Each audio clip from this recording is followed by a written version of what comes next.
بسم الله الرحمن الرحیم. د مثلثاتو د درسونو په ادامه راغلو څلرم څپرکي ته. د مخکینی درې څپرکو ټولو درسونه په یوټیوب کې موجود دي. تاسې هر وخت کولی شئ ویې ګورئ، ځانو ته یې ډاونلوډ کړئ. که چیرې په یو ځل نه زده کېدل څو ځلې تکرار وګورئ. د همدا یې ښه والی دی دې درسونو. څلرم څپرکي ته راځو چې دا په مثلثاتو کې یو له ډېرو مهمو او بارزښتو مسایلو څخه دی، او هغه دلته یو موضوع ده. د څپرکي عنوان د هغه موضوع ده د مثلثونو حل کول. د مثلثونو حل کول چیش ته ویل کیږي؟ دا موضوع زده کړئ. تاسو ښه توجه ورته وکړئ. دلته مې یو متن درته راخیستی دی. هر مثلث شپږ اصلي عناصر لري چې دا په هغه اول څپرکي کې مو ویلي وه چې د درې ځلو اوږدوالی او د درو زاویو پراخوالی دی.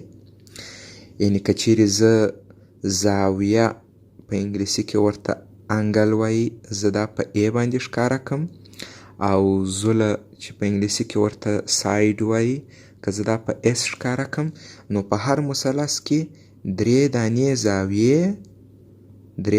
زاویې او درې دانې زولي.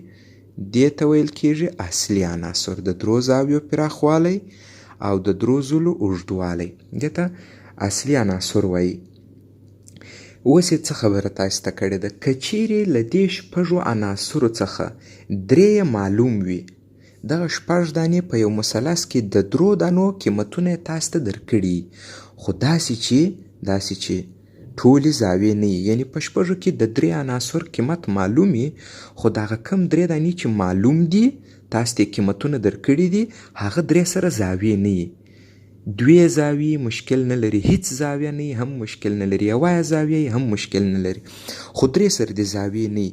یعنې درې سره زولي تاسو ته درکړي. په دې حالت کې نو درې زاویې نه دي درکړي.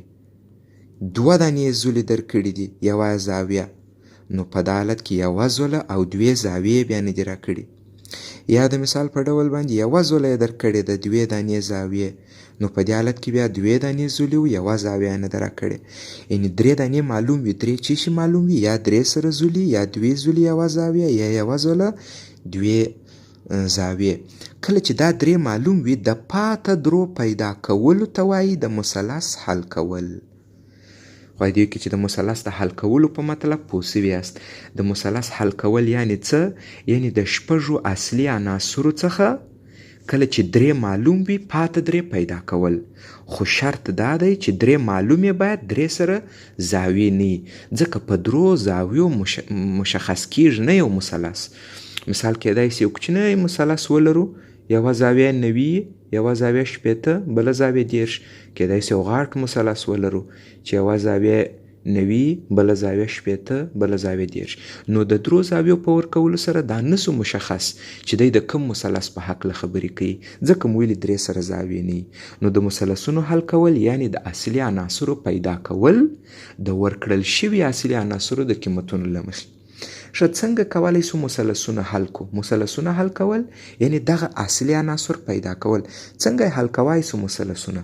د مثلثونو د حل کولو دپاره په مثلثاتو کې یوه موضوع ده چې د ساین او کوساین قوانین ورته وایي. موږ تاسو په دې درس کې د ساین پر قوانینو باندې بحث کوو، د ساین پر قانون باندې. تاسې ښه توجه ورته وکړئ. په هر مثلث کې لاندې اړیکه شتون لري چې د ساین د قانون په نوم یادیږي. دا اړیکه مې درته راوستلې ده. A پر ساین A مساوي B پر ساین B مساوي C پر ساین C مساوي 2R. یعنې د A پر ساین A کسر قیمت، د B پر ساین B کسر قیمت او د C پر ساین C کسر قیمت دا ټول د 2R سره مساوي دي. ګورئ دا یو مثلث دی، تاسې فکر وکړئ. ABC مثلث ته تاسې وګورئ، دا یو راس، دا یې بل راس او دا یې بل راس. دغه غټه ABC چې ده، غټه ABC دا زاویې دي، او دا کوچنی ABC دا A، B دلته او C دلته، دا بیا زولي دي. په مثلث کې معمولا د راس زاویه چې په هر توري ښکاره کوي، د هغه مخامخ زوله کوچنی توری ورته وایو، دا رقم. او R بیا عبارت د چیش څخه دی؟ که چیرې موږ تاسې داسې یو مثلث ولرو چې هغه د یو راسونه په یو دایرې باندې مماس وي. ګورئ د دې مثلث راسونه په دې دایرې سره مماس دي یا دایره د مثلث په راسونو مماسه ده. دا دایره د مثلث په راسونو مماسه ده. دغسې یو دایرې ته ویل کیږي د مثلث محیطي دایره. د مثلث محیطي دایره څه ډول دایرې ته وایي؟ هغه چې د مثلث په راسونو مماسه وي. او دغه کم آر چې موږ تاسو دلته ورته ویلی دی دا د دې محیطي دایرې شعاع ده. ګورئ هره دایره یو شعاع لري. دا اوس کومه دایره راله؟ د مثلث محیطي دایره. د دې شعاع ته مو چې شي نوم ورکړی دی؟ آر. او د مثلث درو زاویو ته مو غټ ای بي سي ویلی دي. بیا د دوی زولي مو ګورئ د ای مخامخ زوله کوچنی ای، د بي مخامخ زوله کوچنی بي او د سی مخامخ زوله کوچنی سی. نو ای بي سي زولي رالی او دا ای بي سي بیا زاویې دي او آر د مثلث د محیطي دایرې شعاع ده. اوس د مثلث کې دا د ساین قانون څه خبره تاسو ته کوي؟ وایي که تاسې په یو مثلث کې هره زوله راواخلئ د مخامخ زاویې پر ساین یې وویشئ. ساین ای هره زوله راواخلئ د مخامخ زاویې پر ساین یې وویشئ. بی پر ساین بی بیا هم هره زوله راواخلئ د مخامخ زاویې پر ساین یې وویشئ. په هر ډول مثلث کې به د دې کسرو قیمتونه له یو بل سره مساوي وي او هر یو کسر به د دوه چنده د محیطي شعاع سره برابر راځي. دا د مثلث د محیطي دایرې د شعاع خبره وه. او دا سو د ساین قانون. د ساین قانون په ساده الفاظو څنګه؟ یعنې که چیرې تاسو په یو مثلث کې هره زوله راواخلئ د مخامخ زاویې پر ساین یې وویشئ. ساین ای دا د 2 آر سره مساوي دی. که بله زوله راواخلئ د مخامخ زاویې پر ساین یې وویشئ. دا هم د 2 آر سره مساوي دی. که بله زوله راواخلئ د مخامخ زاویې پر ساین یې وویشئ. دا هم د 2 آر سره مساوي دی. نو دا ټول یو له بل سره مساوي وه. د ساین قانون ثبوتو تاسو توجه ورته وکړئ. ثبوت یې البته ډېر یو اسانه کار دی. په کتاب کې هم ثبوت راغلی دی. دې موضوع ته تاسې توجه وکړئ. یو حادة زاویه مثلث په نظر کې نیسم. دا یو حادة زاویه مثلث. زه دا قانون په حادة زاویه کې درته ثبوتوم ولې په هر ډول مثلث کې لکه څنګه چې په شروع کې دا خبره وویله دا صدق کوي. ښه تاسو فرض کړئ دا زاویه ای ده، دا زاویه بي ده او دا زاویه هم سی ده. د دې مخامخ زولي دا ای، د دې مخامخ زوله بي او د سی مخامخ زوله سی. اوس څه کار کوم؟ د ای راس څخه پر مخامخ زولي باندې ارتفاع رسموو. تاسو فرض کړئ چې دا د مثلث ارتفاع یا جګوالی دی او دې ته به زه نوم ورکړمه اچ ای. د دې خط نوم اچ ای. ښه اوس ګورئ دلته 2 دانې قایم الزاویه مثلثونه جوړ سوله. یوه زاویه دلته بي لرو قایم الزاویه مثلث دی دا، او یوه زاویه بیا دلته سی زاویه لرو. د ساین د تعریف په اساس تاسو کولی شئ ما ته ووایاست چې ساین بي دا مساوي په چی شي راځي؟ مقابل پر وتر. اوس نو وتر دلته سی زوله ده، سی زوله او مقابل دا ارتفاع د اچ ای، نو دا راځي اچ ای پر سی. او که چیرې زه دا اړیکه د اچ ای دپاره حل کم طرفین وسطین کو دا راځي سی ضرب ساین بي. یوه اړیکه م پیدا کړله. دې اړیکه ته به یو نوم ورکړم مثال په ډول باندې لومړی اړیکه. ښه که د سی زاویې ساین پیدا کم ساین سی مقابل پر وتر بیا هم مقابل اچ ای دی او وتر بیا د دې دپاره وتر بي راځي د 90 درجې مخامخ زوله، نو دا راځي بي. او که دا اړیکه طرفین وسطین کم اچ ای مساوي په چی شي درته راغی؟ بي ضرب ساین سی. بي ضرب ساین سی داسې یوه اړیکه. د دې ته به نوم ورکړمه دوهمه اړیکه. ښه که چیرې اوس یو بل کار وکړو د دې وارې پر بي زولي باندې ارتفاع رسم کم پر بي زولي. دا زاویه فرض کړئ 90 او دا زاویه هم 90. تاسې اوس نو اچ ای فرض کړئ نه لرو دا خط نیست په نظر کې ونیسئ. او دغه خط ته دې ارتفاع ته به اوس نوم ورکړمه اچ بي، ځکه دا خو مې پر بي زولي رسم کړی. اوس د سی او د ای دا خط فرض کړئ نسته، د سی او د ای ساینونه پیدا کوم. ساین ای مقابله زوله دا رالی وتر بیا هم سی، نو دا راځي اچ بی پر سی. او که چیرې دا د اچ بی دپاره حل کم، اچ بی مساوي کیږي په سی ضربې ساین ای. دا بله اړیکه دې ته به نوم ورکړمه درېیمه اړیکه. او د سی زاویې بیا هم ساین پیدا کومه، ساین سی مساوي کیږي په اچ بی پر ای. او که دا طرفین وسطین کو اچ بی مساوي په چه شي راځي ای ضربې ساین سی.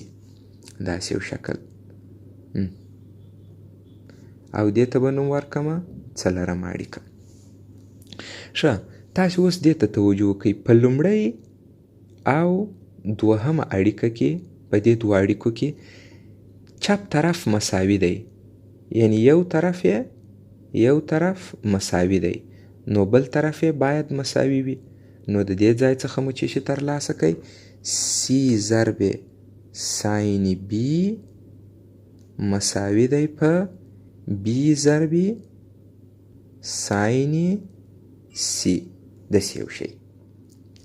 ښه، دا اړیکه زه کولی سم په دې شکل هم تاسې ته ولیکمه. دا اړیکه په داسې یو شکل باندې لیکلی سم. ګورئ زه به یې ولیکم، بیا تاسې خپله فکر وکړئ چې آیا دا لیکنه صحیح ده او که نه. زه هم دا په دې شکل لیکلی سو بی پر ساین بی مساوي سی پر ساین سی.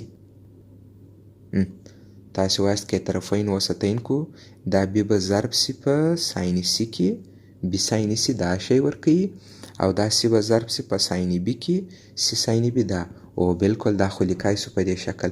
دا مو څنګه ترلاسه کړه؟ ته داسې فکر وکړئ لکه موږ چې اطراف پر ساین سی ساین بی تقسیم کړی د دغه اړیکې، اطراف پر ساین بی ساین سی مو تقسیم کړی. ښه، دا اړیکه هم پیدا کړه. زه دغه اړیکې ته نوم ورکومه پنځمه اړیکه. او بل د درېیمې او څلرمې اړیکو بیا هم یو طرف مساوي دی.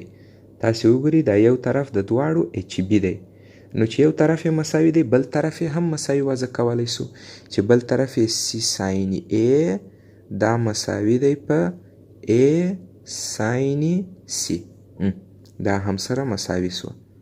او دا اړیکه بیا په دې شکل باندې لیکلی سم ای پر ساین ای پر ساین ای مساوي دی په سی پر ساین سی.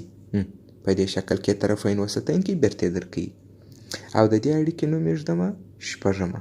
تاسې په پنځمه او شپږمه اړیکې کې وګورئ، بی پر ساین بی هم د سی پر ساین سی سره مساوي دی، ای پر ساین ای هم د سی پر ساین سی سره مساوي دی.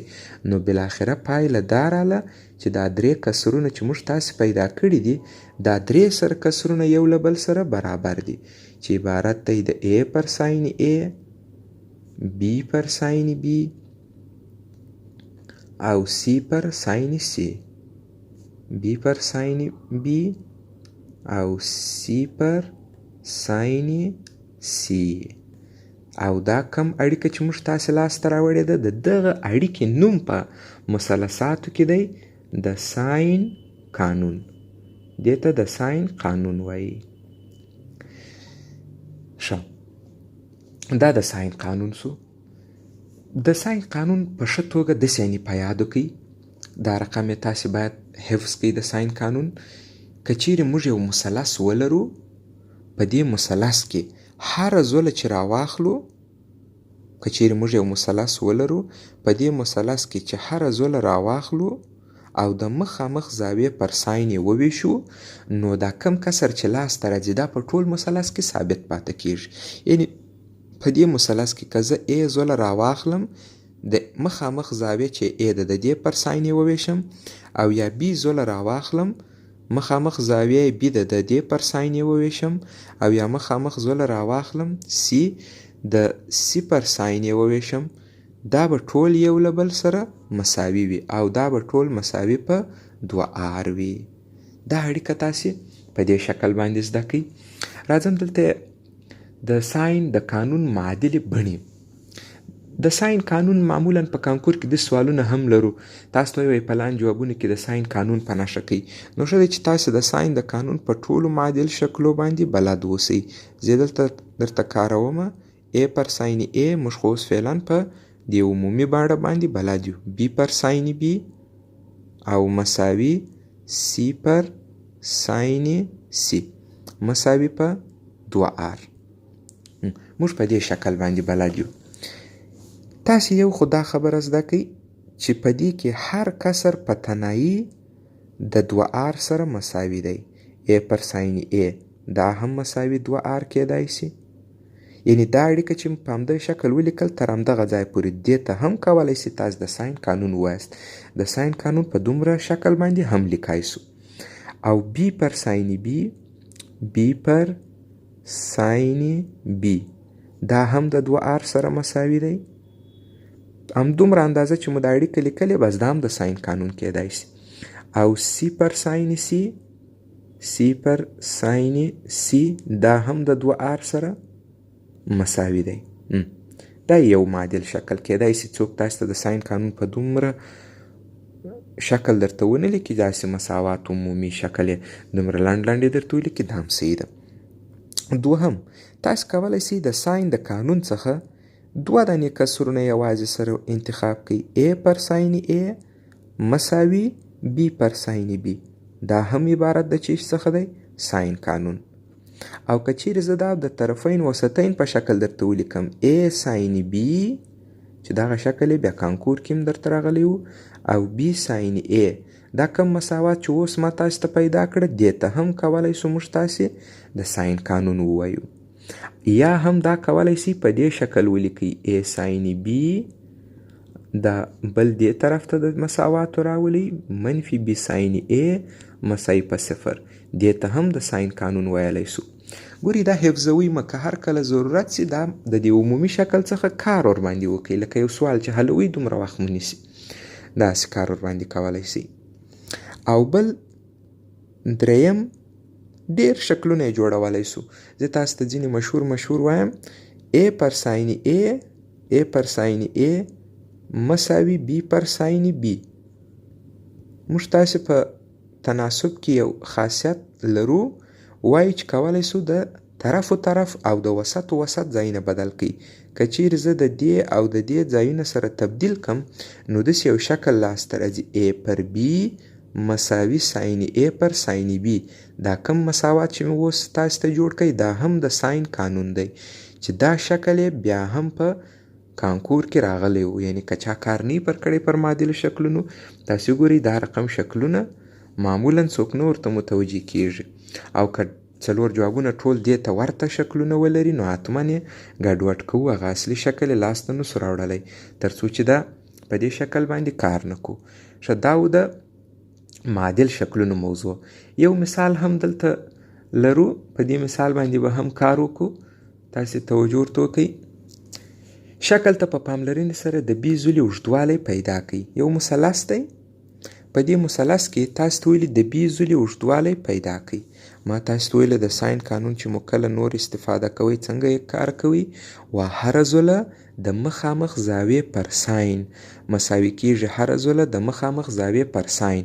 او د سوال حلولو پر مهال دا ټول مساوات مه نیسئ یوازې هغه کم ځای ته چې تاسې ضرورت لرئ. او بله مهمه خبره دا ده چې شرط نه دی دایم زولي او زاویې په ABC باندې څوک ښکاره کړي. نو هر نوم چې یو څوک ورته ورکړي تاسې دا خبره چې په یاد وي هره زوله د مخامخ زاویې پر ساين مساوي هره زوله د مخامخ زاویې پر ساين او بیا دا ټول مساوي په 2r چې r هم د مثلث د محیطي دایرې شعاع ده. محیطي دایرې شعاع محیطي دایره مې چې درته وویله هغه دایره ده چې د مثلث په راسونو باندې مماسه وي. دا خبره اوس نو په دې سوال کې زه څه کار کوم؟ دغه زوله را اخلم. دا زوله څو ده؟ 4 سانتي متره. هیڅ نوم هم ضرور نه دی.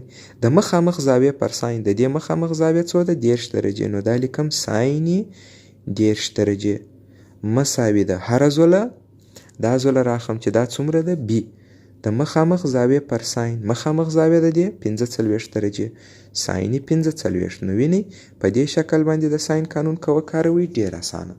اوس یو مساوات دی په دې کې یو مجهول لرو چې حلول یې ډېر اسانه دی. اطراف په ساین 45 درجې کې ضربوم اطراف چې په ساین 45 درجې کې ضرب کړئ 4 سانتي متره پر ساین 30 درجې او ضربې ساین 45 درجې. دا د مساواتو چپ طرف ته داسې یو شی رالی او دې خوا ته یوازې بي. اوس نو 4 سانتي متره یې په خپله د ساین 30 قیمت کښېږدئ 1/2 دی د ساین 45 قیمت کښېږدئ جذر 2/2 دی او د مساواتو بل طرف ته لرو بي. دغه 2 په صورت کې ضربیږي نو ځکه زه دا 2 د دې 2 سره اختصاره وایسم چې په نتیجه کې بي مساوي په څو رالی 4 جذر 2 سانتي متره دا و د بي زولي اوږدوالی. تاسو ویلی د ساین د قانون څخه په استفادې باندې مو وکولی سو د مثلث په اصلي عناصرو کې یو دانه چې نامعلوم و پیدا کو. زموږ همدغې کړنې ته ویل کېږي د مثلث حل کول. دې ته د مثلث حل کول وایي. یو مثال بل هم لرو تاسې دې ته توجه وکړئ. تاسو ته ویلي دي چې په دې شکل کې ګورئ محیطي دایره هم راغلې ده.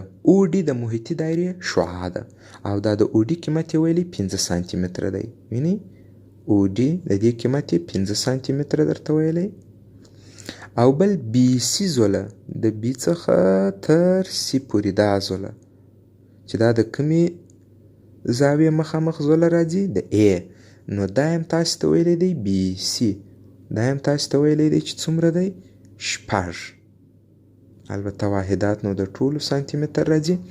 تاسو ته ویلی دي چې A زاویه دا زاویه ده دا مه پیدا کوئ ساین یې پیدا کوئ د دې زاویې ساین وایاست چې څومره دی. صحیح ده. نو موږ تاسې د ساین په قانون کې داسې یعنې هم لرو که د مثلث هره زوله راواخلو مثال دغه زوله راواخلمه دا بي سي زوله ده هره زوله راواخلم د مخامخ زاویې پر ساین یې وویشم دا د محیطي دایرې د شعاع 2 چنده ورکوي چې اوس فعلا شعاع اوډي ده. وینئ په معادل شکلو کې چې مې اول درته لیکلي و د دې سوال په حل کې هغه شکل په کار رالی. ښه که چیرې اوس قیمت ګذاري وکړمه بي سي 6 سانتي متره ساین A هم په خپله مساوي کېږي په 2 ضربې اوډي 5 سانتي متره. ښه په نتیجه کې 6 سانتي متره پر ساین A دا مساوي رالی په 10 سانتي متره. او اوس به د 10 سانتي متره او د 6 سانتي متره نسبت ساین A وي. د تناسب د خاصیتو پر اساس د 10 سانتي مترو ساین A ځایونه که بدل کو نو ساین A به مساوي وي په 6 سانتي متره پر 10 سانتي متره اختصار یې کوي په نتیجه کې ساین A مساوي راځي په 3/5. دا د مشهور زاویې نه دی نو زاویه نسو پیدا کولی دا هم زموږ څه زاویه نه غوښتې د ساین A قیمت یې درڅه غوښتی و. په راتلونکي درس کې به بیا موږ تاسې د کوساین پر قانون باندې بحث ولرو.